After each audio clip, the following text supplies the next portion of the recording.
திருவள்ளூர் மாவட்டம் திருத்தணி ரயில் நிலையம் அருகே படுகாயங்களுடன் உயிருக்கு போராடியபடி கிடந்த இளைஞரை மீட்டு போலீசார் மருத்துவமனையில் அனுமதித்துள்ளனர். போலீசார் நடத்திய முதற்கட்ட விசாரணையில் காயமடைந்தவர் பையா சிக்கன் ரைஸ் ஒன்று போடுறேண்ணா. இவங்க காசு கேட்டால் எதுவும் பிரச்சனை பண்ணிடுவாங்களா? இல்லை வேணாம், காசு கேட்க வேணாம். ஏய் பையா, காசாக தர முடியாது, ஓடி போயிடு. பையா என்னாச்சு? நமக்கு காசு வேணாம் பையா, நம்மளை விட்டுடுங்க. பையா, நான் சொல்ல போகிறது உனக்கு புரியுமா புரியாதானே எனக்கு தெரில. ஆனால் வீடியோ பார்க்குற எல்லாத்துக்குமே புரியும். நாங்கள் உங்களை வச்சு நிறைய காமெடி வீடியோஸ்லாம் பண்ணியிருக்கோம். வடக்கே வந்துட்டான், இனிமேல் அவன் தான் இடத்துல வேலை செய்ய போகிறான், அப்படி இப்படிலாம் கிண்டல் பண்ணியிருக்கோம்.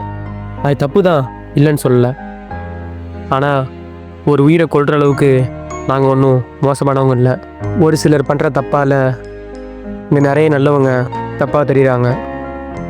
அந்த விஷயம் நடந்ததுக்கு மன்னிச்சிருங்க பையா. ஒன்றே ஒன்று சொல்லிக்கிறேன், நாங்கள் வந்தாரே வாழ வைக்கும் தமிழ்நாட்டில் பிறந்தவங்க, உங்களை அப்படி எதுவும் பண்ண மாட்டோம்.